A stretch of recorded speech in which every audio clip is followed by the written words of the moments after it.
call to order this special Winooski City Council meeting.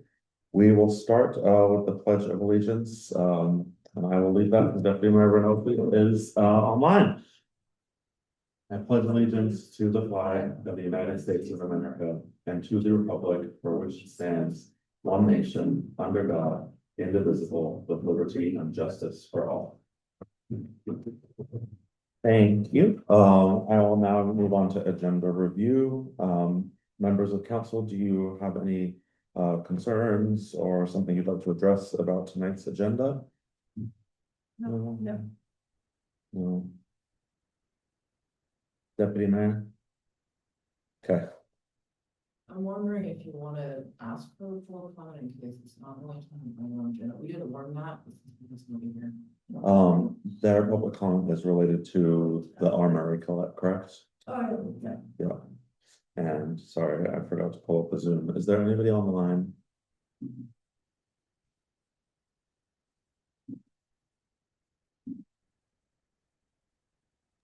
Yeah. No. Okay. That threw me off when I got here. Okay. Seeing no public comment. Sorry, seeing no agenda review items. We'll move on to public comment. Public comment in this section is for items that are not included in the agenda. We will call for public comment later during those items. So if there's anything that you would like to talk about that is not on the agenda, now is your time. I know that you're here for something on the agenda. All right. In that case, we'll move on to our first item of the night, which is a proposed executive session. So pursuant to 1 VSA 313A2, for the purpose of negotiating or securing a real estate purchase option for 111 Weaver Street to be used as a dwelling and limited office space for a fire department. I would call into this meeting our city manager, fire chief John Audie, Angela, I can never remember your title, finance director, and John Spittle. Seek a motion for that executive session. Seconded. All those in favor? Aye. Wonderful. That moves. We will now move into executive session. I'm just trying to think if we should move or if I should ask you to go. It's better for the folks online. Okay. So we'll move into the executive session to discuss what was warned, no other items, and then we'll come out of that executive session for public discussion. We are moving into executive session at the moment, so I'll just ask you to wait outside, please. And we will let you know once we are done with the executive session. You can come back in. Check 1 2 1 2. Okay. Yeah, You're all set. wonderful. Thanks, Thank Paul. you. All right, so we will now move on to our next item, our regular item 6. Discussion and approval to authorize use of fund balance to purchase real estate. I guess it's yours to start. I mean, we did just talk about it, but You can just have John, do something. okay, sure. John, Audie, are you on?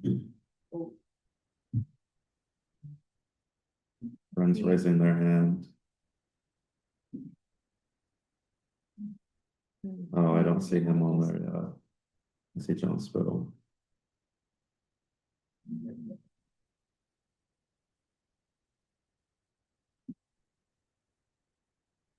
Just waiting for the fire chief to join. There it is.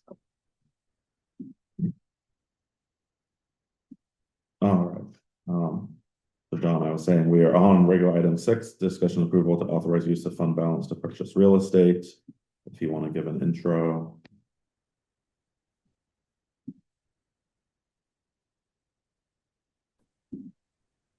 Sorry, Mayor, I missed part of that.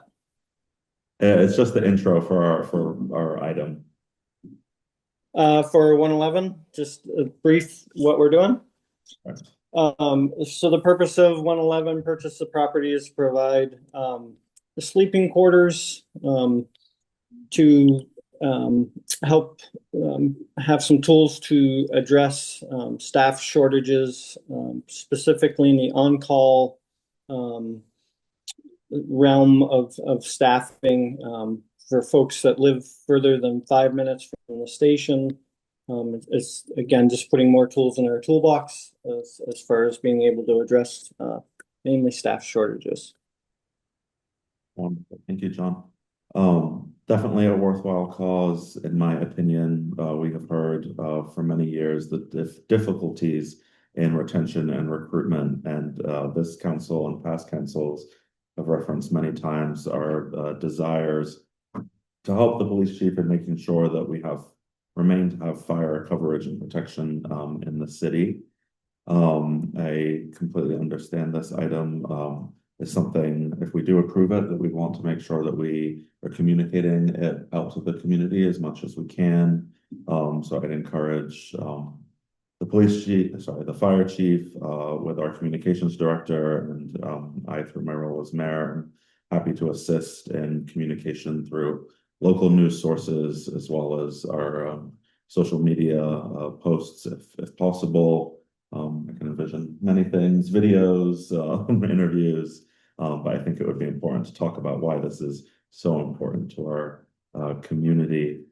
Council, I'll let you add or ask any questions. I think one of the other things that I would highlight just from what I've heard over the past 4 years is that we have folks who would be interested and excited to serve our community, but they currently live outside of this 5 minutes or more away, so they can't safely come and support us. So being able to offer this ability to have sleeping quarters will help with not just with that recruitment, which it sounds like there are people who would want to work for us, and that to me is really, really exciting, especially when we're in this time where both fire and police can be really hard to do that recruitment. If there are people out there wanting to do it, let's help them help us, and also be better able to serve our growing brand list. So I've got 2 councilors online as well. Councilor Goodrich or Deputy Mayor, anything you'd like to add? Deputy Mayor, go ahead. Sure, yeah. I do want to appreciate the chief and staff of thinking of a creative way to meet our needs. I think the budget, for anybody that followed the budget process, we had a number of needs, and this was presented as one of them. And just is an opportunity that feels like it can't be missed. Looking at, a hotel that's coming online this summer, additional housing projects going up, the need for convenient location for accommodations is pretty significant. So I think anything we can do to facilitate that while keeping overall costs down for our residents is really appreciated. So thanks for that. Thank you, Brendan. Elsie or Al? I just wanted to echo what Councilor Hurd said, and also just the idea that this is truly an investment in our future and in our safety. I think some people might, see it as an expense, which most certainly it is. Money is involved, but I think that the fire chief and the fire department, and obviously the city staff as well, are being incredibly thoughtful about how this investment is being made. And so I'm just really, really grateful, both as a resident and as a member of the community. Thank you. Councilor Goodrich. And I'll echo all of that and thank staff for the time that put into this. It's definitely a creative solution that we all appreciate at a very great moment. So thank you. Thank you, councilors. Is there any public comment on this item? Sir, if you can approach the table and if you can state your name. So and I'll just we don't have a recording today, so this is what you're talking at. You can stay seated or yeah, sure, why not? If the mic is there. Yeah, that works. So Mark LeBeau, I just saw the email that went out about 3.5 hours ago about the meeting. So I didn't really have time to do any research on it. Didn't know if this was an issue. So I guess my first talking point would be, how long is this timeline gone on? I mean, obviously from the chief's comment, there's been a problem. People made allusions to the fact that recruitment has been an issue for a number of years, but this specific methodology to address it, how long have people been considering either purchasing a property or putting 2 bunks in a firehouse? I mean, my experience as a police officer for a number of years in the military, you get paid to pull a shift. In theory, you could be awake that entire 12-hour shift. Again, it's probably beneficial as a recruitment tool to be able to say, okay, yeah, we're paying you for 12 hours, but if that's not a call, you get to sleep for your 12 hours. I'm assuming somebody's looked at, why can't we just throw 4 bunks in, the town shed or any other place that we own property that could easily be converted. I get that a house, you can buy it for whatever, $500,000, I'm guessing, after you renovate it. And then there's going to be the cost of upkeep, for what exactly? Comment, well, we've got a couple of people who have expressed interest in maybe coming to work for Winooski. Okay, well, I mean, I think we all know that it's difficult to become a firefighter. You have to pass physical fitness tests, there's probably drug tests, etc. So it just sounds like we're pushing hard to, purchase and renovate something, and I didn't see the cost, but I'm just guessing. I haven't seen any property in Winooski for under $300,000. So let's say on cheap, $300,000, $100,000 to renovate it, and then, years of upkeep on the no promise, no guarantee that we even have a candidate who would come in to move. And I'm assuming there's been a discussion, okay, we've now bought this house. What we really need is a bedroom and a toilet. We're going to use the rest of the house for something else, I'm assuming. I'm asking, just again, I've had 0 time to research this. I just saw the email. My wife is like, stop complaining, go over this thing all. So here I am. I just and having been a police officer, I'm somewhat sympathetic to the firefighters. Just because of haven't done the same job, but I get the pain that it can be doing it, and certainly the risk. Much more dangerous going into a burning building than it is sitting in a cruiser sometimes. So I'm not anti doing something for the fire department. I just am interested to see what the timeline was, and if anybody's really looked at any of the alternatives, so. I appreciate, one, thank you for coming down. I prefer to have people in those seats than not have people in those seats, so. The mic is here. No, I just meant coming down to witness what we're doing in the room, but I'll let the chief respond to a lot of that, and maybe the HR director, I don't know if they're available, but they're not, but the chief should be able to. I'll just speak, as I've been on city council for 4 years now, and the chief has presented year over year very well researched, I would say, data showing what our recruitment and retention has looked like, and as well as continuing briefing us on what the recruitment prospects have looked like. I forget the number that the chief will share it, but we actually have seen quite a high interest of folks who are outside of Winooski who would be interested in volunteering on our fire department. Right now, we have this 5-minute radius that we set, which, I think everybody would agree probably makes sense. But there's many more people who live outside of that 5-minute radius. And then we've also explored other options, as you were alluding to, and what we would like to do in terms of having enough space to attract the folks that we need to attract to keep a somewhat 24/7 fire department going. We're looking at an awful lot more money than we're looking at the purchase and renovation of a home. But I'll turn it over to the chief because he can give you some more specifics. It's a good evening, and thank you for your service. I guess, to start with, this is not new to Winooski as far as the conversation of the trends, the data we've collected, recruitment and retention. Our model is we we rely heavily on-call, paid on-call folks. You know, 2011, when I came here, there was 22, 24 people on that roster. We're currently at 8, soon to be 7. And these are folks we rely on 6P to 6A, Sunday through Saturday mornings. And then they pull duty weekends. So they pull a significant workload. You know, the city has made investments into the full-time staff doing community risk reduction. And we've stretched that staff through really creative, mindful thinking as far as hours covered. For instance, I'm in the city by 6. You know, Chief Spittles tends to stay later. And, you know, the other full-time staff do the same. And it just really allows us as full-time staff to cover 6A to 6P, generally speaking, Monday through Friday. So we've, over the years, continued to try to be very creative.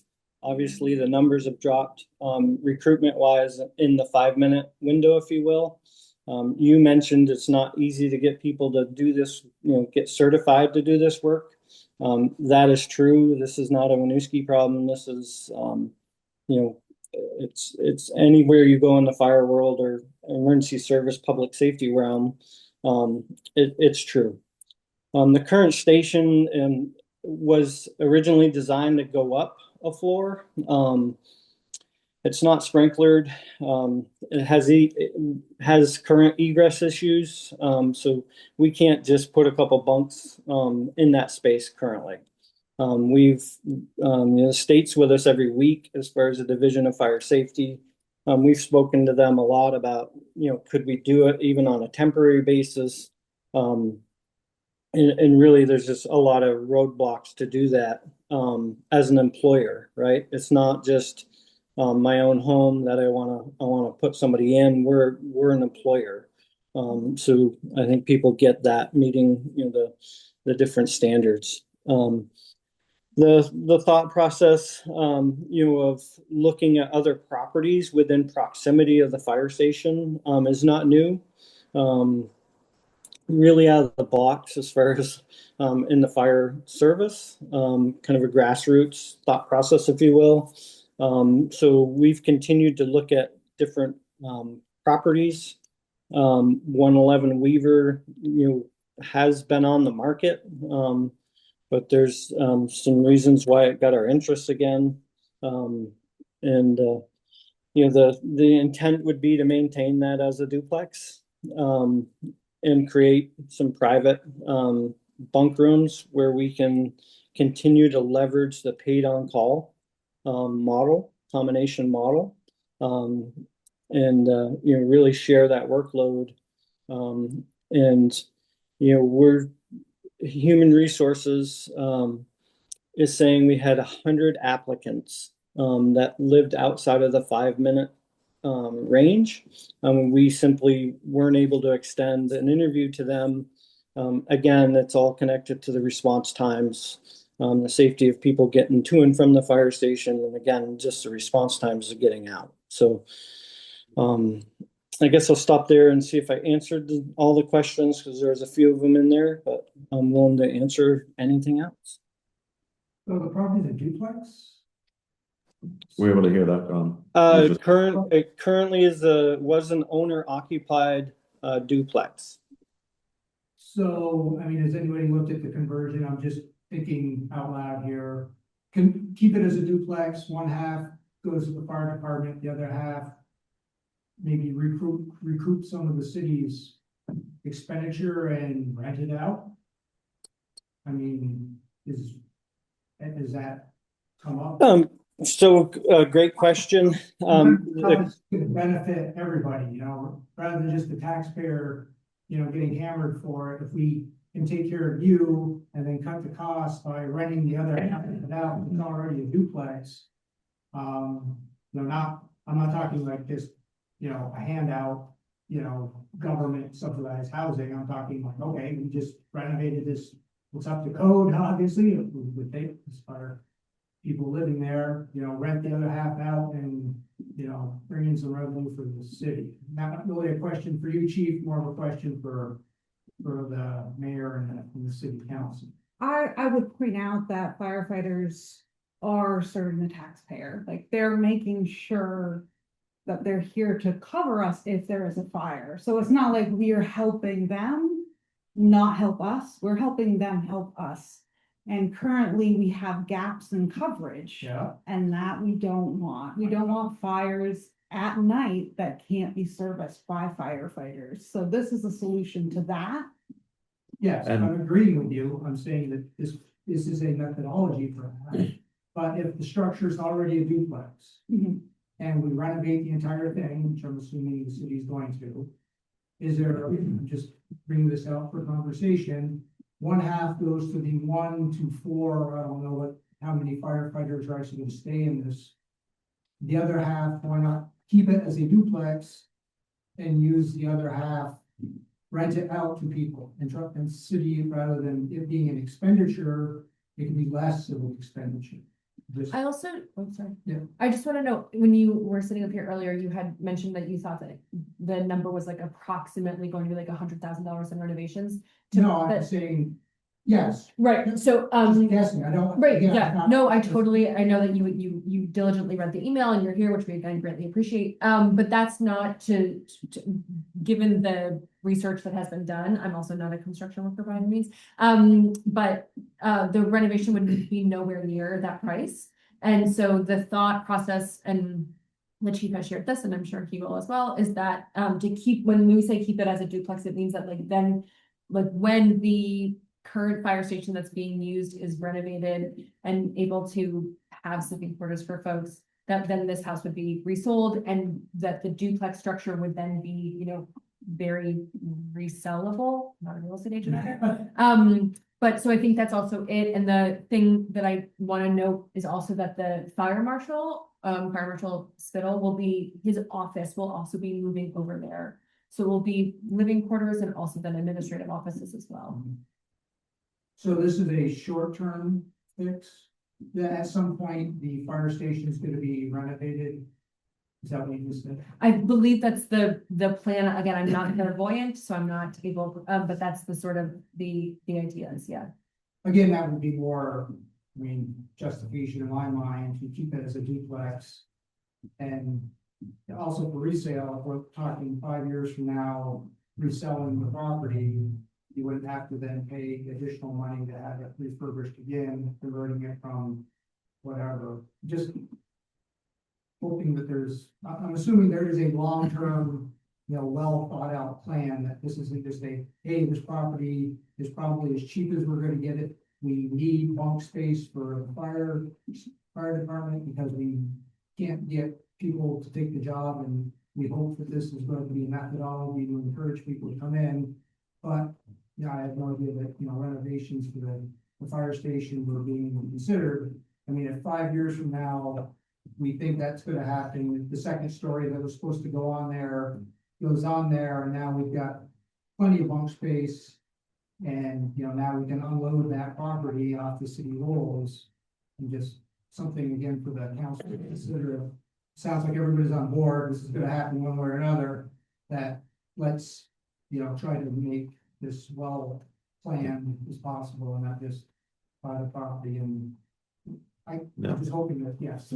Yeah, and I believe that I know you directed your question to us, but the chief is leading this initiative. I think that this property in its selection was due to how it could be renovated to be used in its entirety to the fire department. So totally get what you're saying in terms of it's a duplex already, but I think the size of it is what is actually what is appealing to the fire chief in terms of what he needs to move it forward. So yeah, we wouldn't be looking to not use some of that space for a rental and then use it as rental, because he does in fact have plans to use the whole thing for the fire department. Yeah, but it's a good question. Thank you. Could have John talk about the plan. Sure. Yeah, John, if you want to elaborate on what I said, feel free, please. Yeah, so as far as the renovation, it's really, it's not a lot. It's on the second floor, adding a wall so that we can have two private, sleeping quarters on the second floor. Use the existing bathroom as it is, as a, as a facility. Remove, the, like the kitchen cabinets, but leave all the water sewer capped, in that location. So again, when and if the city, wants to do the resale, it's not a big lift to get that back. So we're again really looking to keep the up and down kind of duplex intact. The first floor, we would move the fire marshal's office over there. Again, this is to relieve some of the space needs in the firehouse, but more so for us to have eyes on that other facility on a daily basis, Monday through Friday basis. Again, it's really some cleanup, some paint. There's not a ton of, it's not like we're gutting the building. It's as it sits in its state, it's kind of status quo to maintain it. And really that renovation work is work that staff, grassroots efforts for the staff to kind of do the bulk of that work. Thank you. Any other questions? The only other one I had is there a decision point if this goes down? I think you guys have already decided it's going to go down, but let's say 2 years from now, project's been done, no one's living. Does the city just retain it? I'm guessing. I get that, if the long-term goal is, keeping in our back pocket as a potential recruitment tool, and it doesn't pan out 24 months, whatever, is there a decision point to unload? Or are we just holding on to it indefinitely? John, do you want to? Yeah, I'll try to answer that a little bit. And again, this is part of the story, kind of the journey that we've taken in Winooski. There is no doubt that there needs to be 24/7 coverage here in Winooski. Having said that, economy of scale, we definitely want to leverage the paid on-call model. That's worked well. It's been of great value to Winooski. And again, this is a tool to try to do that. If in 24 months we're not successful in recruiting more, the building's sitting idle, part of that journey is the community needs to decide what the next steps for fire coverage are. If you go 24/7, hire 24/7 staff, you need sleeping quarters. Again, we're talking extremely $3+ million to renovate the current station, versus piloting this other model. So that's part of the journey that Winooski has taken, yeah. I'll just mention too, I haven't seen it. So, you mentioned like hammering on taxpayers. The amount of money that would come, the money that would go towards the purchase and the renovation would actually come out of the fund balance. So there wouldn't be a tax impact. That's still, it Of came course, from like- someplace. The money came from. Sure, yeah. And of course, once we go into operating, then there's some operating budget there, and the fact that it comes off the grant list means there's some less money going into taxes. So I'm not saying it's completely, not relevant, but it's maybe less than some other people might imagine. But that's why, my point in trying to keep half of it for a section of it as property.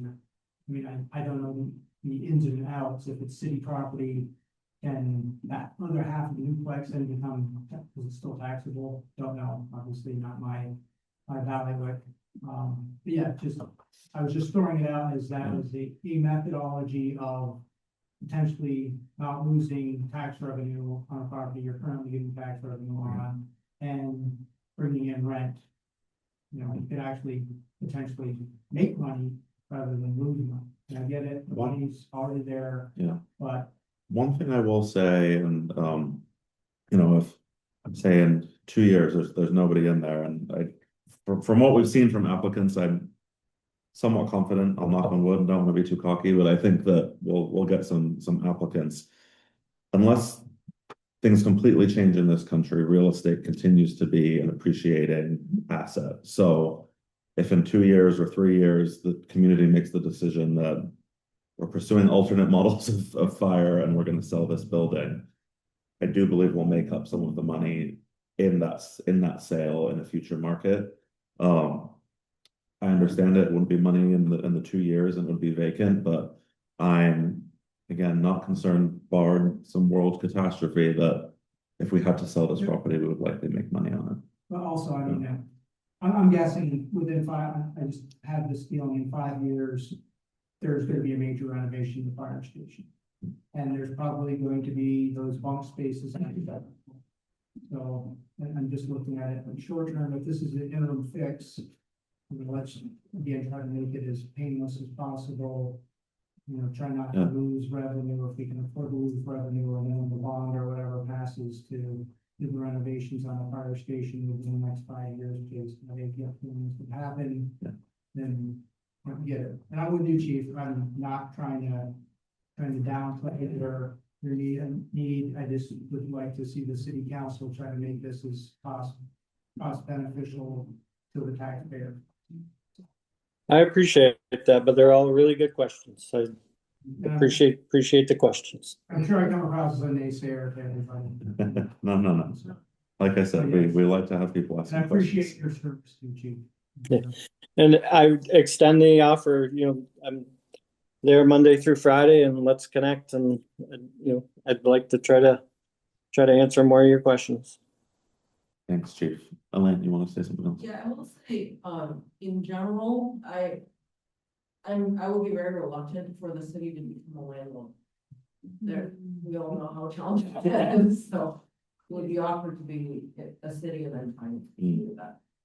It would also, if we rent out the property because it's income producing, it would need to remain on the tax rolls, but it would actually increase the costs for the city to do the property, because we would have to not only remit city taxes, but also school taxes, so it would be a double cost.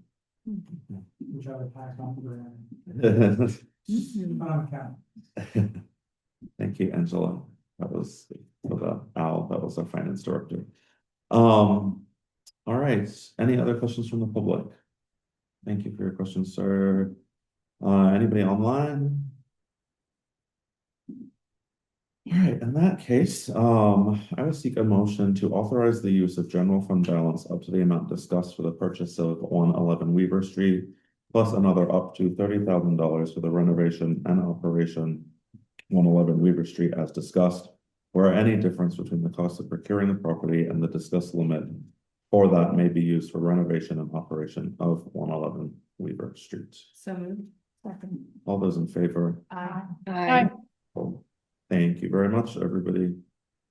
All right, we will now move on to our next item, which is a proposed executive session, which will be a discussion pursuant to 1 VSA 313, which exempts from public inspection A1A contracts for the purpose of discussing a change in scope relating to the Armory housing project contract with CHT. I will invite into that meeting, pull this up here, our housing initiative director, Jasmine Hurley, Michael Monty of CHT, city manager, Elaine Wong, and attorney, Kathy Zhao. Can I get a motion for that, please? Seconded. All those in favor? Aye. I will be recusing myself from this item. Continually will not be joining executive session. Wonderful. Thank you, Elsie. Have a good night. For the public, we will be remaining in this space for this item. We will come back out and have a regular item. So if you would like to hear that, we'll just ask that you wait out in the hall and then you can come back in after we are done. So we will come let you know that we are done our executive. As far as the executive, we will only discuss what I mentioned in the morning. Yes. Last I checked, your name is Michael Monty. All right, thank you for bearing with us in executive session. We are back in executive session and did not discuss anything outside of what I had warned. We will now move on to our last regular item of the night, discussion approval of the change in scope of the Armory project. Jasmine, do you want to give a brief overview? Sure. So the Armory project is a potential housing opportunity that the city came across probably like a year and a half ago now. The original plan had been that the city, well, we did issue an RFP in November 2024, I think. We had asked for developers to submit bids who were able to potentially supply some of the city's housing priorities, which include affordable housing, homeownership opportunity, and 3+ bedroom units. And we received one bid, which was CHT. So we began working with CHT on a concept design and moving forward with that project. It was originally designed as a 30-unit development with 24 rental units and 6 townhomes. That project went to the DRB in December and was ultimately denied. So CHT has been working on a revised plan, which will likely look to only include rental units and a reduced total unit count of 24. So this item is related to council amending the direction for the RFP scope. Which had originally said that there would be no less than 50% units offered for homeownership. And so I think the decision point would be to amend that to allow for a project with the scope of all rental units. Thank you, Jasmine. You know, this is an incredibly important project.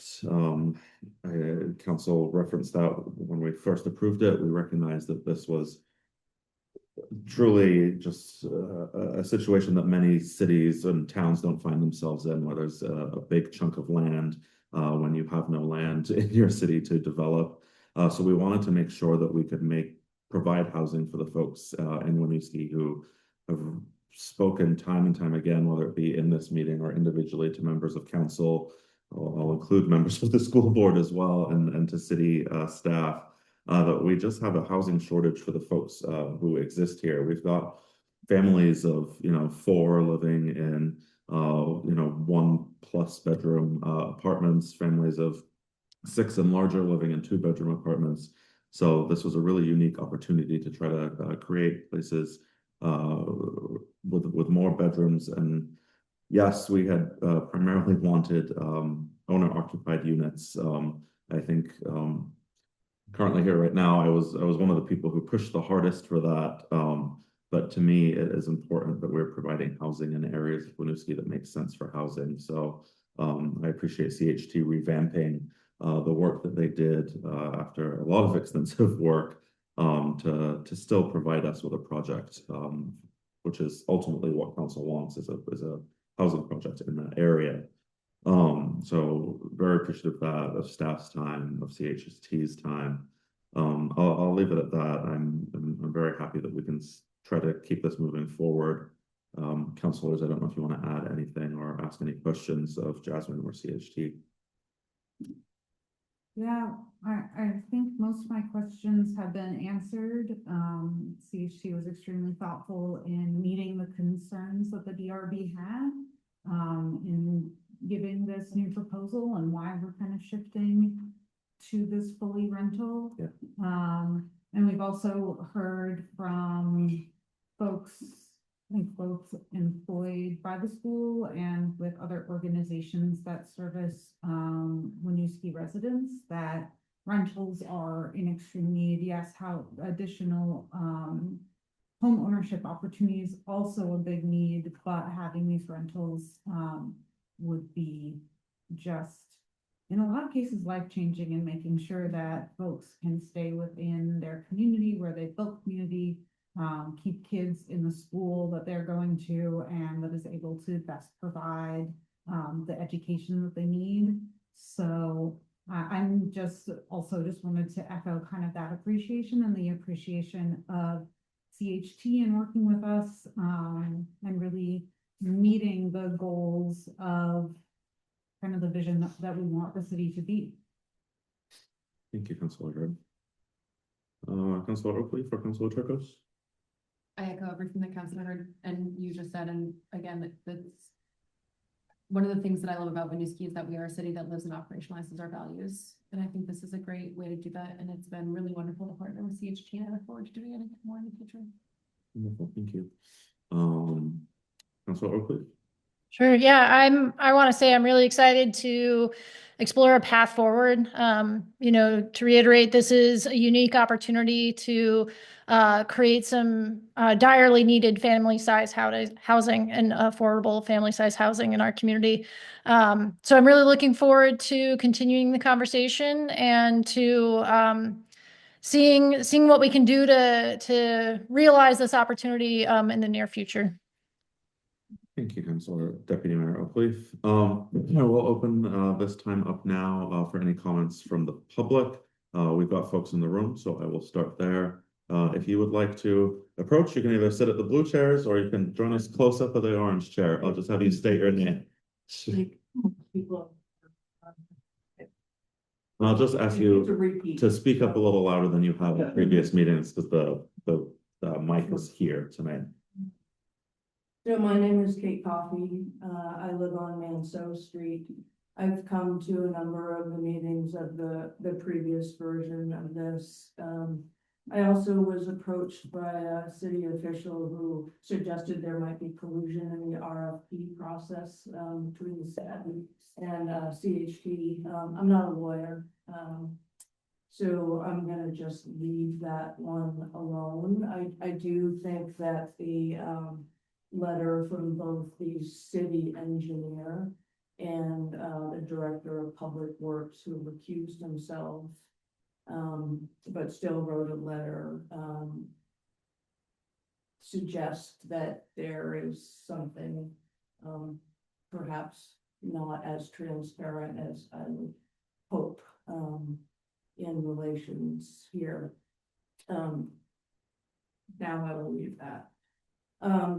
I came a number of times and talked about an existing safety issue on Manso Street, and I heard a very well-spoken woman from CHT talk about this location of the Armory site and its proximity to the bus line.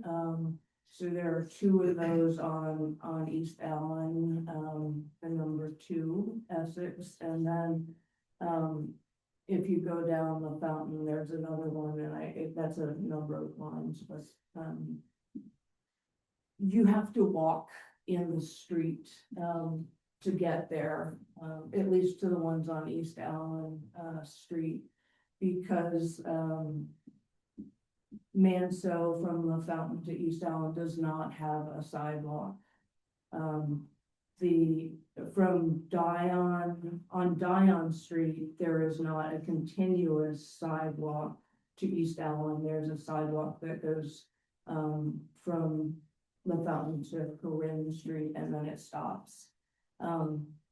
I've lived in the house that I am fortunate enough to own on Manso Street since before the two large apartment buildings on East Allen were built, and my life, my experience has changed dramatically. There's a number of cars that wasn't there before. And adding that to the, lack of sidewalks, it's a safety issue. Making a left-hand turn from either Dion or, well, you can't on Mansell, and that's because they have not one or two, but they have 3 no left-hand turn signs out of Dion, which doesn't stop people from making that turn, and that's why there is a missing pedestrian sign there now. So there's typically 4. One of them recently got taken out by a car making a left-hand turn. That's not the first time that pedestrian signal has been taken out by a vehicle turning left there. It's already an issue having more vehicles without mitigating the existing problem. More vehicles, more people on those streets it's not working. Not to go back to the what I talked about first, but the city engineer's letter talking about utilities, the need for a water main, not having tested the soils. Now, I'm not sure if that was about water absorption for waste for on-site runoff, or if he was talking about possible contamination of the soil there. I think is really, I think it's something that should be explored. I also think that there should be thought of bringing in the city engineer and public works director early on in the project. From those letters, it seems that was not done, and that's unfortunate. I not only is there this safety issue with the pedestrian and the cars and the streets and the lack of sidewalks, but as an architect, and I do understand that the project is being scaled back.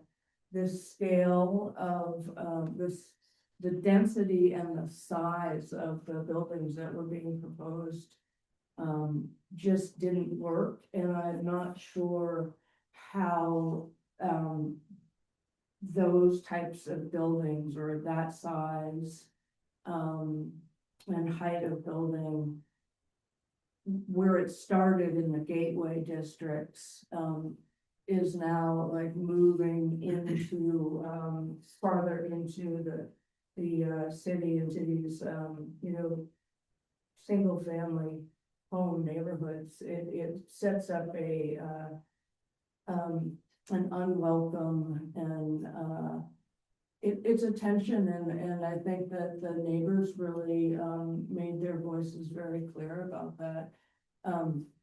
I also encourage anyone who didn't watch the hearings here in this room to listen to how many people recused themselves or acknowledged a conflict of interest and then spoke anyway.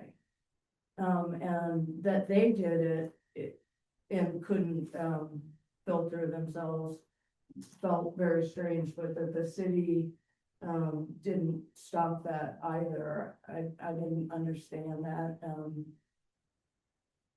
In the November meeting, someone said that actually didn't happen, although it had just previously happened in that meeting. It's, I'm going on and on and on.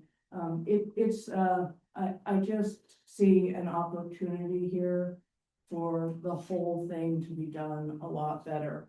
And in terms of this meeting tonight, you had to click on the Front Porch Forum special city meeting, which didn't didn't reference either the firehouse at buying this or this other project to see what was being, to see that this was being talked about. And again, I don't think that's, very transparent of the city, especially when so many people, had a lot of feelings, strong feelings about the process and what was going on along the way. And I think that's more than enough out of me. Like, there were no questions. It was just me talking. Yeah. So thanks for listening again. Thank you very much for your comments. As I mentioned to Mark before, I always appreciate when people show up to council. We're all here because we want to hear from people. So thank you. Any other public comment? So I decided to stick around. So just, I have read a little bit about this, again, Mark Lowe, I live on Mansion Street. I have read a little about this just on front porch forum.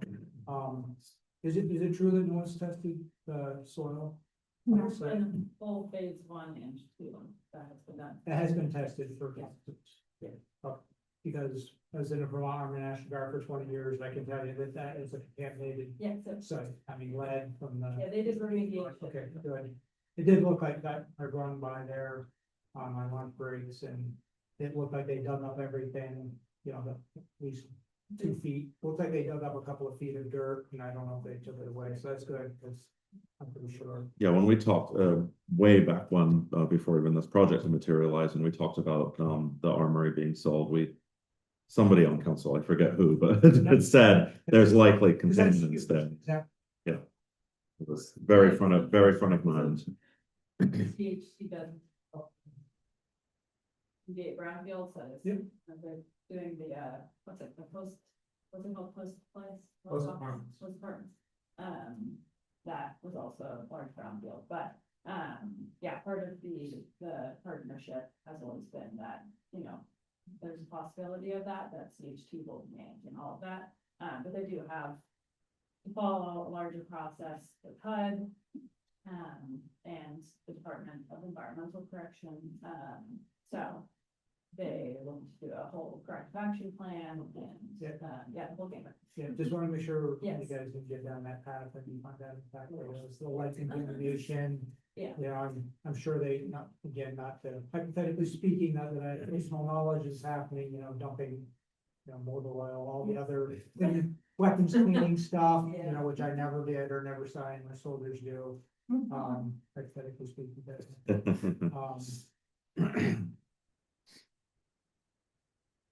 who is going to own and manage the facility? CHT. The city will only be owning the property for one instant. We have the right of first refusal with the National Guard.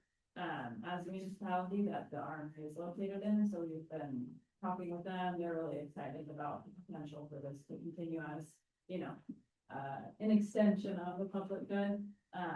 And so we would be purchasing from them, and then simultaneously sell it to CHT, who will manage the property. So the city will not be owning it or maintaining it at all.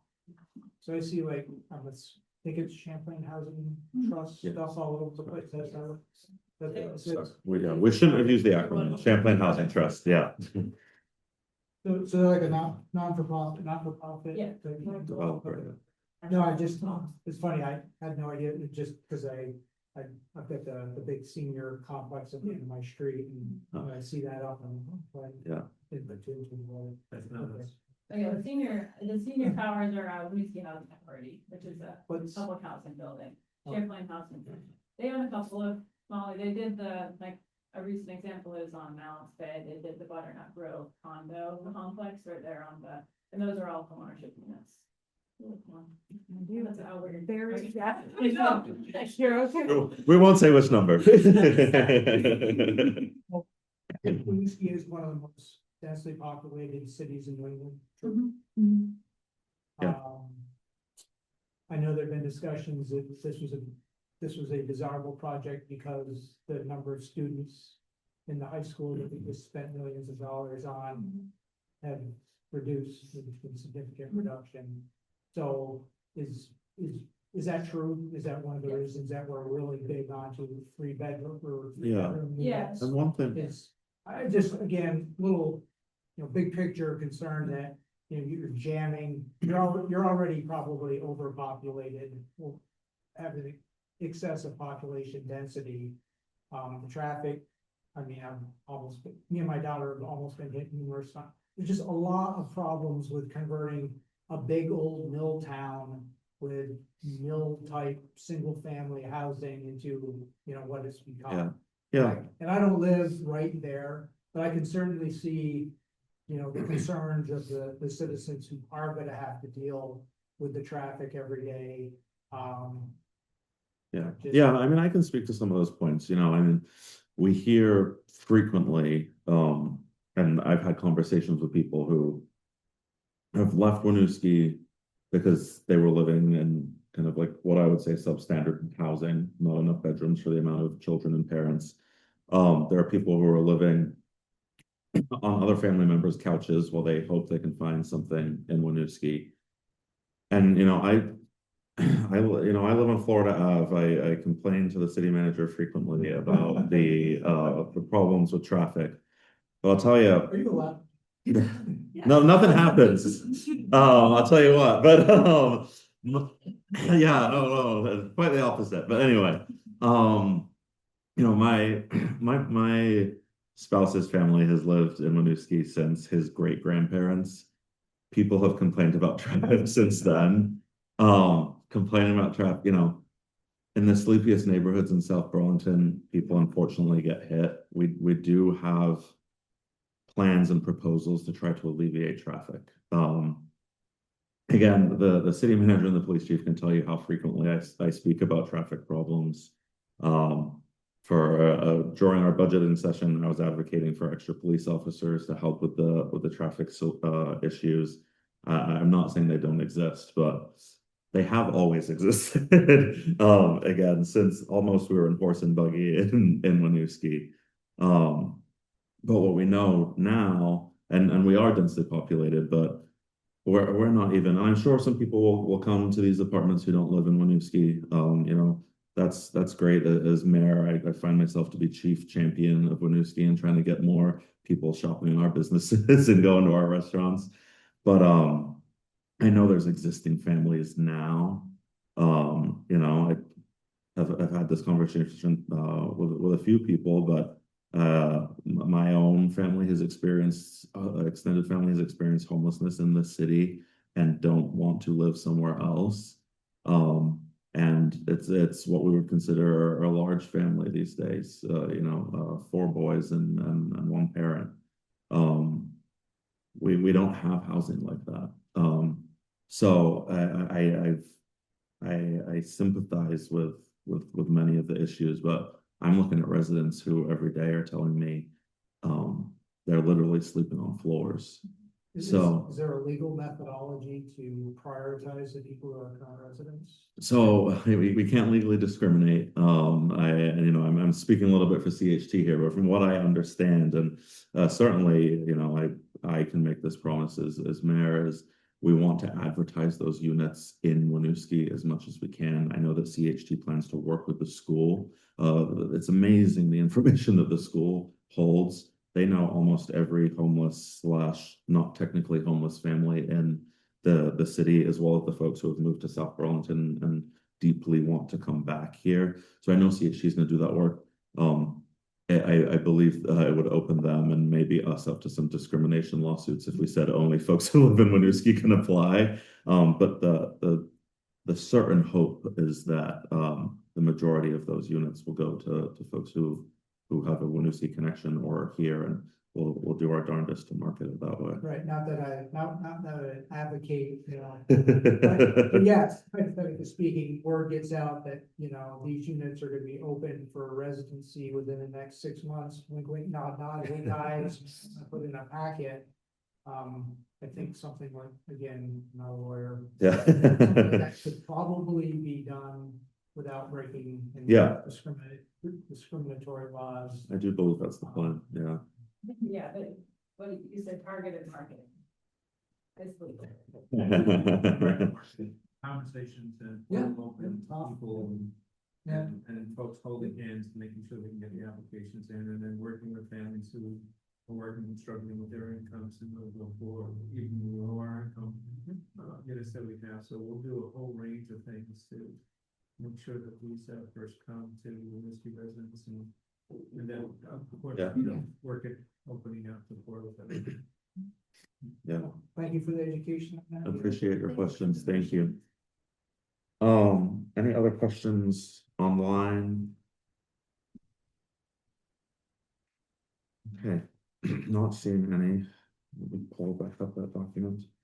All right, so what I will seek, excuse me, a motion on tonight, council, is to approve the change in scope for the Armory housing project from 50-50 owner rental to 100% rental units, and to authorize the mayor or his designee to support the project publicly as discussed. So moved.